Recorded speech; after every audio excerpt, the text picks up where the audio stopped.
आइए सुनते हैं माँ गंगा की यह कथा। गंगा जाह्नवी और भागीरथी कहलाने वाली गंगा नदी भारत की सबसे महत्वपूर्ण नदियों में से एक है।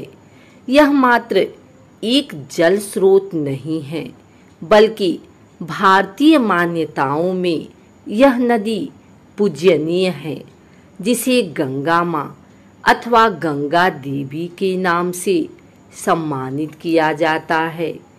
एक पौराणिक कथा के अनुसार गंगा पृथ्वी पर आने से पहले सूर्यलोक में रहती थी। तो क्या कारण था जो यह पवित्र नदी धरती पर आई? इसे यहाँ कौन लाया?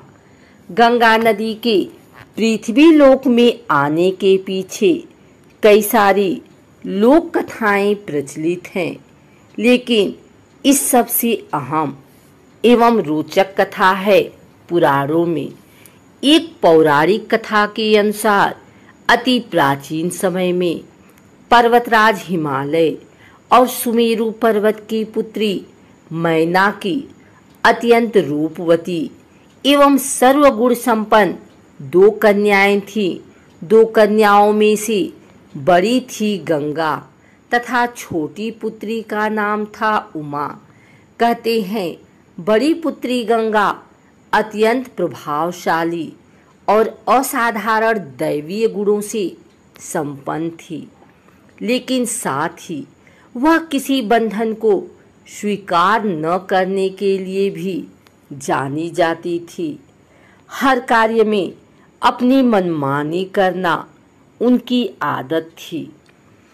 हिमालय से बेहद ऊंचाई पर सूर्यलोक में रहने वाले देवताओं की दृष्टि गंगा पर पड़ी। उन्होंने उनकी असाधारण प्रतिभा को सृष्टि के कल्याण के लिए चुना और उन्हें अपने साथ स्वर्गलोक ले गए। अब पर्वतराज के पास एक ही कन्या शेष थी, उमा। उमा ने भगवान शिव की तपस्या की और तप पूर्ण होने पर भगवान शंकर को ही वर के रूप में मांग लिया। इस तरह से दोनों का विवाह संपन्न हुआ। शिव और उमा के विवाह के वर्षों बाद भी दोनों को संतान प्राप्ति ना हुई। एक दिन भगवान शिव के मन में संतान उत्पन्न करने का विचार आया। तब उनके इस विचार की सूचना सृष्टि के रचनाकार ब्रह्मा जी तक पहुंची तो उनके सहित सभी देवता चिंता में पड़ गए। उन्हें यह समझ नहीं आ रहा था कि महादेव जैसे अत्यंत तेजस्वी देव के संतान के तेज को कौन संभाल सकेगा। इसका जवाब उन्हें स्वयं भगवान शंकर के अलावा कोई नहीं दे सकता था। तो सभी अपनी पुकार लेकर उनके पास पहुंच गए। उनके कहने पर अग्नि ने यह भार ग्रहण किया और परिणाम स्वरूप अग्नि के समान महान तेजस्वी स्वामी कार्तिकेय का जन्म हुआ। देवताओं के इस षड्यंत्र से उमा के संतान होने में बाधा पड़ी तो उन्होंने क्रुद्ध होकर देवताओं को श्राप दे दिया कि भविष्य में वे कभी पिता नहीं बन सकेंगे। इस बीच सूर्यलोक में विचरण करती हुई गंगा से उमा की भेंट हुई। गंगा ने उमा को बताया कि अब वह सूर्यलोक में और नहीं रहना चाहती और अपनी मातृभूमि पृथ्वी पर जाना चाहती हैं। जिस पर उमा ने गंगा को आश्वासन दिया कि वे भविष्य में उसकी इस प्रार्थना का कोई ना कोई समाधान अवश्य निकालेंगी। यहीं से गंगा के पृथ्वी पर आने की कथा का एक नया अध्याय शुरू होता है, जो कि भगवान राम की नगरी अयोध्या से जुड़ा है, जिसे पुराणों में अयोध्यापुरी के नाम से जाना जाता था। वहां सगर नाम के एक राजा थे जिनकी कोई संतान नहीं थी। सगर राजा की 2 रानियां थी, केसनी तथा सुमति, किंतु दोनों से ही राजा को पुत्र की उत्पत्ति नहीं हो रही थी, जिसके फलस्वरूप उन्होंने दोनों पत्नियों को साथ लेकर हिमालय के भृगुप्रस्थवर्ण नामक प्रांत में तपस्या करने का फैसला किया। एक लंबी तपस्या के बाद महर्षि भृगु राजा और उनकी पत्नियों से प्रसन्न हुए और वरदान देने के लिए प्रकट हुए। उन्होंने कहा, हे राजन, तुम्हारी तपस्या से मैं अत्यंत प्रसन्न हूँ और तुम्हारी दोनों पत्नियों को पुत्र का वरदान देता हूँ, लेकिन दोनों में से एक पत्नी को केवल एक पुत्र की प्राप्ति होगी, जो वंश को आगे बढ़ाने में सहायक साबित होगी, तथा दूसरी पत्नी को 60,000 पुत्रों का वर हासिल होगा। अब तुम यह फैसला कर लो कि किसे कौन सा वरदान चाहिए। इस पर राजा की पहली पत्नी केसनी ने वंश को बढ़ाने वाले एक पुत्र की कामना की और रानी सुमति ने 60,000 बलवान पुत्रों की। उचित समय पर रानी केसनी ने असमंजस नामक पुत्र को जन्म दिया। दूसरी ओर रानी सुमति के गर्भ से एक तुम्बा निकला, जिसे फोड़ने पर कई सारे छोटे छोटे पुत्र निकले, जिनकी संख्या 60,000 थी। उन सब का पालन पोषण घी के घड़ों में रखकर किया गया। समय बीतने पर सभी पुत्र बड़े हो गए। महाराज सगर का ज्येष्ठ एवं वंश को आगे बढ़ाने वाला पुत्र असमंजस बड़ा दुराचारी था। उसके कहर से सारी प्रजा परेशान थी। इसीलिए परिणाम स्वरूप राजा ने उसे नगर से बाहर कर दिया। कुछ समय बाद असमंजस के यहाँ अंशुमान नाम का एक पुत्र हुआ। वह अपने पिता से बिल्कुल विपरीत स्वभाव का था। अंशुमान अत्यंत सदाचारी, पराक्रमी एवं लोगों की सहायता करने वाला था। एक दिन राजा सगर ने महान अश्वमेध यज्ञ करवाने का फैसला किया, जिसके लिए उन्होंने हिमालय एवं विंध्याचल के बीच की हरी भरी भूमि को चुना और वहां एक विशाल यज्ञ मंडप का निर्माण करवाया। इसके बाद अश्वमेध यज्ञ के लिए श्याम कर्ण घोड़ा छोड़कर उसकी रक्षा के लिए पराक्रमी अंशुमान को सेना के साथ उसके पीछे पीछे भेज दिया। यज्ञ सफलतापूर्वक बढ़ रहा था, जिसे देख इंद्रदेव काफी भयभीत हो गए। तभी उन्होंने एक राक्षस का रूप धारण किया और हिमालय पर पहुंचकर राजा सगर के उस घोड़े को चुरा लिया। घोड़े की चोरी की सूचना पाते ही राजा सगर के होश उड़ गए। उन्होंने शीघ्र ही अपने 60,000 पुत्रों को आदेश दिया कि घोड़ा चुराने वाले को किसी भी अवस्था में जीवित या मृत पकड़कर लेकर आओ। आदेश सुनते ही सभी पुत्र खोजबीन में लग गए। जब पूरी पृथ्वी खोजने पर भी घोड़ा नहीं मिला तो उन्होंने पृथ्वी को खोदना शुरू कर दिया, यह सोचकर कि शायद पाताल लोक में उन्हें घोड़ा मिल जाए। अब पाताल में घोड़े को खोजते खोजते वे सनातन वसुदेव कपिल के आश्रम में पहुंच गए। वहां उन्होंने देखा कि कपिल मुनि आंखें बंद किए बैठे हैं और ठीक उनके पास यज्ञ का वह घोड़ा बंधा हुआ है, जिसे वह लंबे समय से खोज रहे थे।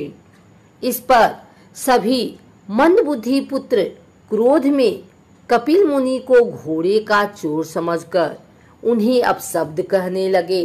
उनके इस कुकृत्यों से कपिल मुनि की समाधि भंग हो गई। आंखें खुलते ही उन्होंने क्रोध में सभी राजकुमारों को अपने तेज से भस्म कर दिया, लेकिन इसकी सूचना राजा सगर को नहीं थी। जब लंबा समय बीत गया तो राजा फिर से चिंतित हो गए। अब उन्होंने अपने तेजस्वी पौत्र अंशुमान को अपने पुत्रों तथा घोड़े का पता लगाने के लिए आदेश दिया। आज्ञा का पालन करते हुए अंशुमान उस रास्ते पर निकल पड़ा जो रास्ता उसके चाचाओं ने बनाया था। मार्ग में उसे जो भी पूज्यनीय ऋषि मुनि मिलते वह उनका सम्मान पूर्वक आदर सत्कार करता। खोजते खोजते वह कपिल आश्रम के पास पहुंचा। वहां का दृश्य देख वह बेहद आश्चर्यचकित हुआ। उसने देखा कि भूमि पर उसके 60,000 चाचाओं के भस्म हुए शरीरों की राख पड़ी थी और पास ही यज्ञ का घोड़ा चल रहा था। यह देख वह निराश हो गया। अब उसने राख को विधि पूर्वक प्रवाह करने के लिए जलाशय खोजने की कोशिश की, लेकिन उसे कुछ न मिला। तभी उसकी नजर अपने चाचाओं के मामा गरुड़ पर पड़ी। उसने गरुड़ से सहायता मांगी तो उन्होंने उसे बताया कि किस प्रकार से कपिल मुनि द्वारा उसके चाचाओं को भस्म किया गया है। वह आगे बोले कि उसके चाचाओं की मृत्यु कोई साधारण नहीं थी, इसीलिए उनका तर्पण करने के लिए कोई भी साधारण सरोवर या जलाशय काफी नहीं होगा। इसके लिए तो केवल हिमालय की ज्येष्ठ पुत्री गंगा के जल से ही तर्पण करना सही माना जाएगा। गरुड़ द्वारा राय मिलने पर अंशुमान घोड़े को लेकर वापस अयोध्या पहुंचा और राजा सगर को सारा वाक्य बताया। राजा काफी दुखी हुए, लेकिन अपने पुत्रों का उद्धार करने के लिए उन्होंने गंगा को पृथ्वी पर लाने का फैसला किया। लेकिन यह सब होगा कैसे, उन्हें समझ में नहीं आया। कुछ समय पश्चात महाराज सगर का देहांत हो गया, जिसके बाद अंशुमान को राजगद्दी पर बैठाया गया। आगे चलकर अंशुमान को दिलीप नामक पुत्र की प्राप्ति हुई। उसके बड़े होने पर अंशुमान ने उसे राज्य सौंप दिया और स्वयं हिमालय की गोद में जाकर गंगा को प्रसन्न करने के लिए तपस्या करने लगे। उनके लगातार परिश्रम के बाद भी उसे सफलता हासिल ना हुई और कुछ समय बाद अंशुमान का देहांत हो गया। अंशुमान की तरह ही उसके पुत्र दिलीप ने भी राज्य अपने पुत्र भगीरथ को सौंपकर गंगा को पृथ्वी पर लाने के लिए तपस्या शुरू कर दी, लेकिन उन्हें भी कोई फल हासिल न हुआ। दिलीप के बाद भगीरथ ने भी गंगा तपस्या का फैसला किया, लेकिन उनकी कोई संतान ना होने के कारण उन्होंने राज्य का भार मंत्रियों को सौंपकर हिमालय जाने का फैसला किया। उनकी कठोर तपस्या से आखिरकार भगवान ब्रह्मा प्रसन्न होकर उनके सामने प्रकट हुए और मनोवांछित फल मांगने के लिए कहा। भगीरथ ने ब्रह्मा जी से कहा, हे प्रभु, मैं आपके दर्शन से अत्यंत प्रसन्न हूँ। कृपया आप मुझे सगर के पुत्रों का उद्धार करने के लिए गंगा का जल प्रदान कर दीजिए तथा साथ ही मुझे एक संतान भी दें, ताकि इक्ष्वाकु वंश नष्ट न हो। भगीरथ की प्रार्थना सुन ब्रह्मा जी मुस्कुराए और बोले, हे वत्स, मेरे आशीर्वाद से जल्द ही तुम्हारे यहाँ एक पुत्र होगा, किंतु तुम्हारी पहली मांग गंगा का जल लेना है। यह मेरे लिए कठिन कार्य है, क्योंकि जब गंगा जी वेग के साथ पृथ्वी पर अवतरित होंगी तो उनके वेग को पृथ्वी संभाल नहीं सकेगी। ब्रह्मा जी आगे बोले, यदि गंगा के वेग को संभालने की किसी में क्षमता है तो वह है केवल महादेव जी। इसलिए तुम्हें पहले भगवान शिव को प्रसन्न करना होगा। यह बोल ब्रह्मा जी वापस ब्रह्मलोक की ओर प्रस्थान कर गए। उनके जाते ही अगले 1 वर्ष तक भगीरथ ने पैर के अंगूठे के सहारे खड़े होकर महादेव जी की तपस्या की। इस दौरान उन्होंने वायु के अलावा अन्य किसी भी चीज का ग्रहण नहीं किया। उनकी इस कठोर तपस्या से प्रसन्न होकर महादेव जी ने उन्हें दर्शन दिए और बोले, हे परम भक्त, तुम्हारी भक्ति से मैं बेहद प्रसन्न हुआ। मैं अवश्य तुम्हारी मनोकामना को पूरा करूंगा, जिसके लिए मैं अपने मस्तक पर गंगा जी को धारण करूंगा। इतना कहकर भगवान शिव वापस अपने लोक चले गए। यह सूचना जब गंगा जी तक पहुंची तो वह चिंतित हो गई, क्योंकि वह सूरलोक छोड़ कहीं जाना नहीं चाहती थी। उन्होंने योजना बनाई कि वह अपने प्रचंड वेग से शिव जी को बहाकर पाताल लोक ले जाएंगी। परिणाम स्वरूप गंगा जी भयानक वेग से शिव जी के सिर पर अवतरित हुई, लेकिन शिव जी गंगा की मनसा को समझ चुके थे। गंगा को अपने साथ बांधे रखने के लिए महादेव जी ने गंगा धाराओं को अपनी जटाओं में धीरे धीरे बांधना शुरू कर दिया। अब गंगा जी इन जटाओं से बाहर निकलने में असमर्थ थी। गंगा जी को इस प्रकार शिव जी की जटाओं में विलीन होते देख भगीरथ ने फिर शंकर जी की तपस्या की। भगीरथ के इस तपस्या से शिव जी फिर से प्रसन्न हुए और आखिरकार गंगा जी को हिमालय पर्वत पर स्थित बिंदुसर में छोड़ दिया। छोड़ते ही गंगा जी 7 धाराओं में बट गई। इन धाराओं में से पहली 3 धाराएं हृदनी, पावनी और नलिनी पूर्व की ओर प्रवाहित हुई। अन्य 3 सुचक्षु, सीता और सिंधु धाराएं पश्चिम की ओर बही और आखिरी एवं 7वीं धारा महाराज भगीरथ के पीछे पीछे चल पड़ी। महाराज जहां भी जाते वह धारा उनका पीछा करती।